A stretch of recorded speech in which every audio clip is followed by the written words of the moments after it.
J'ai un chat qui mange des croquettes, c'est systématique. À chaque fois que je tourne une vidéo, il mange des croquettes. Donc si vous entendez mâchouiller ou un truc qui roule avec des croquettes qui tombent, c'est mon chat.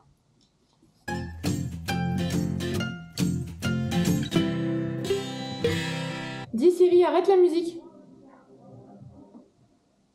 Je disais bonjour et bienvenue dans ce vlog lecture sur The Right Move de Liz Tomford. Vous allez peut-être mieux voir comme ça, n'est-ce pas?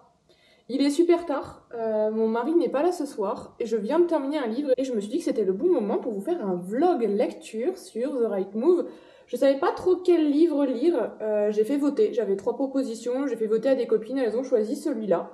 Apparemment elles veulent mon retour dessus, donc c'est parti, écoutez, je vais vous faire des retours non spoilants en direct de ma lecture. Je pense qu'elle va me durer plusieurs jours, donc je vous ferai ça.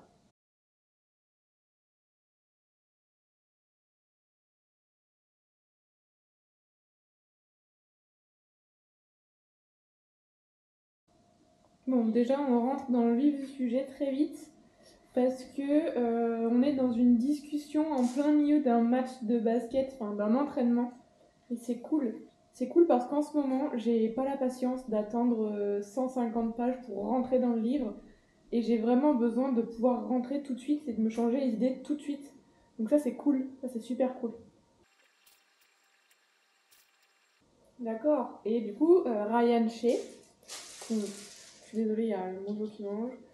Ryan Shea qu'on suit, du coup qui est le frère de la protagoniste du tome précédent, vient de devenir le capitaine de l'équipe.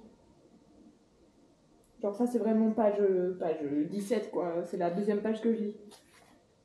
On est le lendemain, il est 12h10, je suis à la maison en télétravail et hier soir, quand vous avez vu les premiers extraits, mon mari est rentré juste après. J'ai pas pu vous faire les updates de mes ressentis hier soir parce que j'étais avec mon mari, mais je vais vous les faire tout de suite. Donc la première chose que je vais vous montrer déjà, c'est la couverture. Elle est vraiment très jolie et ce que j'aime bien, c'est que ça continue tout du long. Ça, c'est trop chouette. Je vais vous lire le résumé. Donc, Ryan, je suis le nouveau capitaine des Devils. Alors attendez, par contre, j'ai pas lu le résumé du tout, donc je vous dirai si ça spoil ou pas. Je suis le nouveau capitaine des Devils, l'équipe de la NBA de Chicago, et la dernière chose dont j'avais besoin cette année, c'était que Indy Inverse, la meilleure amie de ma sœur, emménage dans mon appartement. Elle est désordonnée, émotive et bien trop tentante. Mais lorsque le directeur général de l'équipe désapprouve ma promotion au poste de capitaine, me qualifiant de loup solitaire sans équilibre entre vie pro et vie privée, je ne vois pas d'autre moyen pour le convaincre que de feindre de sortir avec ma colocataire. Tiens. Seul problème, faire semblant me vient bien trop naturellement. Avoir Indy sous mon toit et dans mon lit est compliqué, surtout quand elle veut tout le romantisme que je ne pourrai jamais lui offrir. J'aime bien. Donc là, si je regarde un peu tout ce qui est dit du côté de Ryan, je vois du fake dating et je vois de la proximité forcée, forcément. Et du côté de Indy, pas un instant je n'aurais imaginé vivre avec le frère de ma meilleure amie, la superstar de la NBA, Ryan Shea. Encore plus incroyable, il souhaite que je joue le rôle de la petite amie aimante qu'il a soudainement transformée en homme amicable et accessible. Parce que, il n'est ni l'un ni l'autre. Mais avec les lignes qui se brouillent, distinguer le vrai du faux est difficile avec lui. Et tomber amoureuse de mon colocataire n'a jamais vraiment fait partie du marché. Surtout quand Ryan me rappelle sans cesse qu'il ne croit pas en l'amour. Je suis une romantique et je ne peux m'empêcher d'espérer qu'il changera. Partager un toit avec le frère de ma meilleure amie n'était peut-être finalement pas la meilleure décision. Et je me souviens pas si je vous ai montré les trigger warnings. Du coup, ce livre contient des scènes pouvant heurter la sensibilité d'un lectorat non averti. Merci de bien vouloir prendre en considération les différents trigger warnings réunis dans la liste ci-dessous.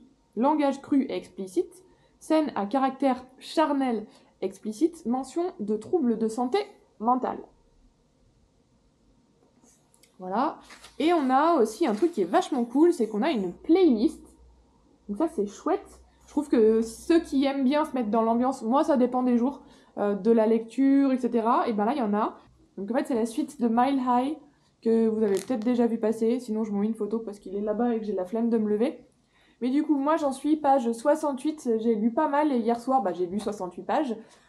Et pour mes ressentis, j'aime beaucoup. En fait, ce que j'aime beaucoup, c'est qu'on rentre dans le vif du sujet tout de suite. C'est-à-dire que première page, on est en plein milieu d'une discussion entre les joueurs de l'équipe de Ryan et on met tout de suite dans le contexte. Et on voit qu'en effet, Ryan, il est pas hyper sympa, il est carrément froid et il ne pense que au basket, il se met une pression énorme. Et on a aussi cette relation avec sa sœur jumelle du premier tome, dont elle s'appelle Stevie. C'est vraiment très beau, je trouve que c'est très très bien fait parce que on ressent vraiment cette relation très importante entre les deux, très importante pour Stevie, très importante pour Ryan. Ça prend vraiment une part là-dedans et c'est chouette. Le premier chapitre, du point de vue de Indy, donc c'est le chapitre 2, en vrai, j'ai eu du mal parce que du coup, elle discute en direct avec Stevie et moi, j'étais plongée il y a de ça quelques jours dans Mile High et je me suis dit, attends. On ne suit plus Stevie, on suit Indy. Et du coup, j'ai dû faire ce petit travail sur moi, de prendre le parti de Indy, de me mettre dans la tête de Indy. Et donc là, je suis chapitre 5, et on a vraiment le contexte qui s'est mis. Ça y est, Indy a emménagé chez Ryan, il est pas gentil du tout, hein, voilà. Il l'a envoyé bouler, il est vraiment pas diplomate, il est très cash. En fait, c'est surtout qu'il fait pas attention à ce qu'il dit, et pas attention à la façon dont ça va être reçu. Mais en même temps, c'est exactement ce genre de choses au quotidien où on dit quelque chose qu'on pense, hein, parce que c'est comme ça, mais on le dit de façon cash, et en fait, en face, c'est pas forcément reçu de façon très bien.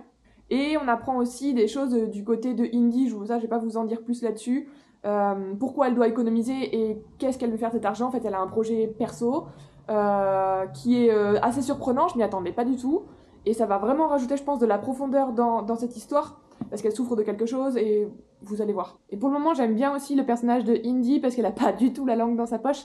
Elle dit vraiment ce qu'elle pense et surtout, elle le recadre.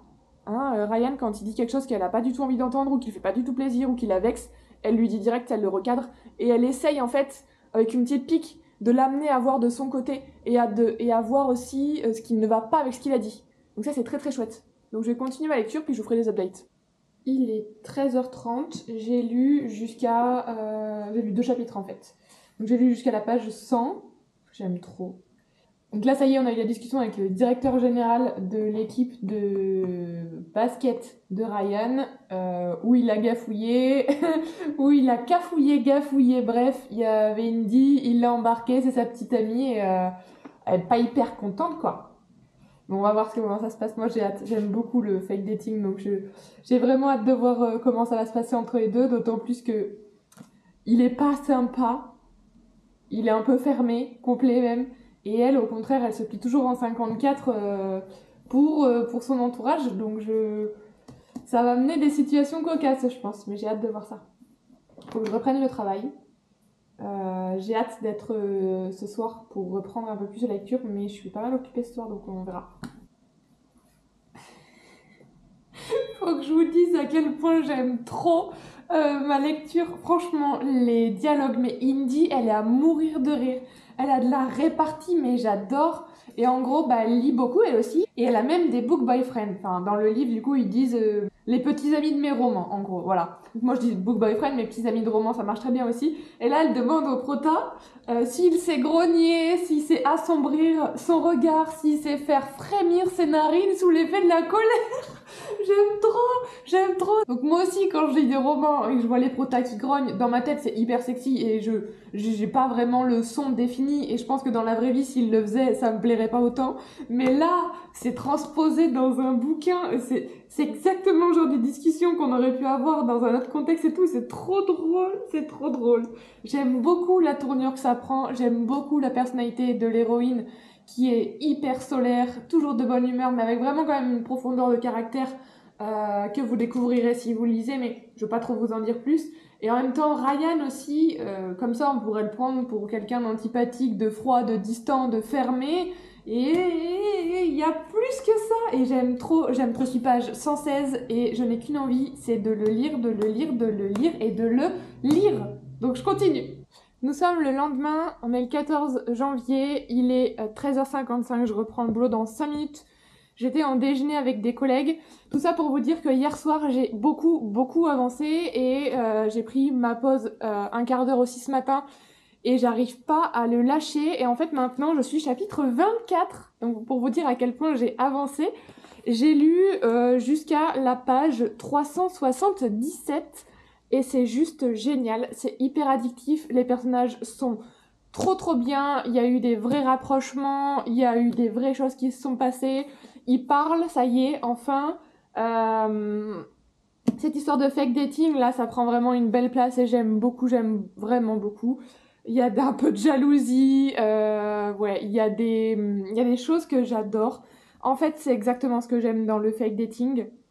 C'est quand ça crée des situations où on sait plus trop faire la différence entre ce qui est faux et ce qui est vrai.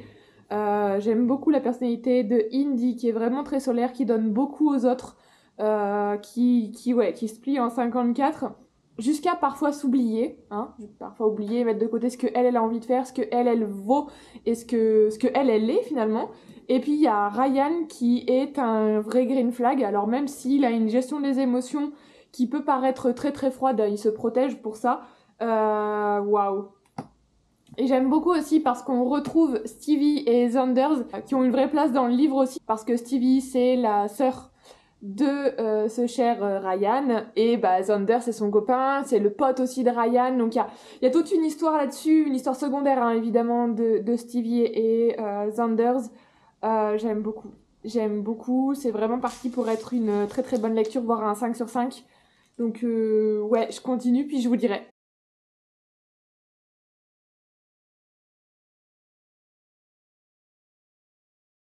Hello, nous sommes le 15, il est 8h45. Je commence dans 45 minutes et en fait, hier soir, j'ai terminé The Right Move. Ouais, j'ai lu énormément hier après le travail, j'avais vraiment besoin de ça. Et c'est pas le bon. C'est pas le bon, voilà, parce qu'il est 8h45 et que je suis pas vraiment réveillée. Je disais du coup que c'était celui-là. Je l'ai terminé, il est trop bien. Il est trop bien, en fait, c'est exactement ce que j'aime d'une romance. Je vous explique. Du coup, je vous disais, c'est exactement ce que j'aime dans les romances. C'est-à-dire que, bon, déjà, on a des tropes que j'adore. Fake dating, avec de la profondeur de caractère, on a un grumpy sunshine, on a un protagoniste taiseux au premier abord, qui se révèle ensuite. On a des caractères qui sont extrêmement bien travaillés. Ça, c'est un truc de ouf. J'avais déjà remarqué ça dans le premier tome, donc My Lie, que je vous ai montré juste avant où je m'étais plantée. Mais en fait, l'autrice prend vraiment le temps d'expliquer les caractères des protagonistes, mais pas dans le sens voilà comment il est. C'est plus au fur et à mesure des interactions, des réflexions, parce que vu qu'on a les deux points de vue, on est à la fois dans la tête de Indy, puis dans la tête de Ryan.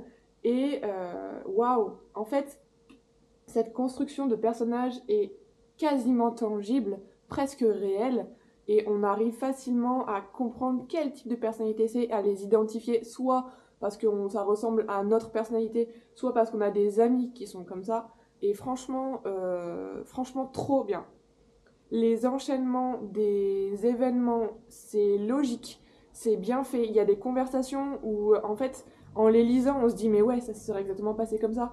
Enfin, il y a des moments, je sais pas si vous, c'est comme ça dans votre vie, mais quand vous avez une conversation, des fois, la conversation sur un sujet n'est pas terminée et on bifurque sur un autre sujet parce que la première conversation ne nous intéresse pas, ne nous plaît pas ou on la gère pas. Du coup, on bifurque sur autre chose et là, c'est le cas. Et en fait, c'est rare dans les livres où je vois des conversations qui ne se terminent pas. Vous voyez ce que je veux dire? Dans le sens où ils parlent d'un sujet, généralement dans les livres, ils parlent d'un sujet, ils finissent de parler du sujet et point, et on passe à autre chose. Alors qu'en fait, non, dans la vraie vie, on parle d'un sujet, attends, je pense à ça, je rajoute ça, ouais, mais ça m'intéresse pas, viens, je change de sujet. Vous voyez ce que je veux dire? Et ben là, il y a ça. Et ça fait trop plaisir, en fait, de voir que c'est des trucs normaux. Et moi, j'adore. Et en fait, en plus, les personnages vraiment, surtout Ryan, parce que Indy, elle est quand même assez. Elle donne beaucoup, elle montre beaucoup, elle est extravertie, j'ai envie de dire, Ryan beaucoup moins.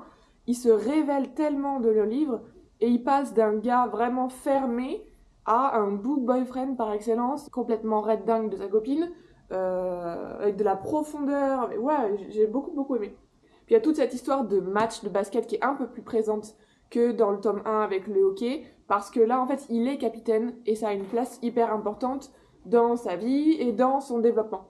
Donc franchement, c'est un 5 sur 5 et je vous le recommande les yeux fermés. C'est une dinguerie, c'était trop bien, et j'ai vraiment hâte maintenant de lire la suite. D'ailleurs, il y a eu quelques petits teasers sur qui ça pourrait être. Je vois 2 ou 3 potentialités. Donc j'ai hâte de... Je pense que je vais aller voir dans les résumés un peu sur qui c'est le 3e tome, et j'ai trop hâte. Et là, je vois que ce 3e tome, donc Caught Up, sortira en mai 2025. Donc c'est bientôt, ça c'est chouette, ça c'est vraiment très chouette. Ça c'est vraiment très chouette. Voilà. J'espère que ce premier vlog lecture vous aura plu, et je vous dis à bientôt.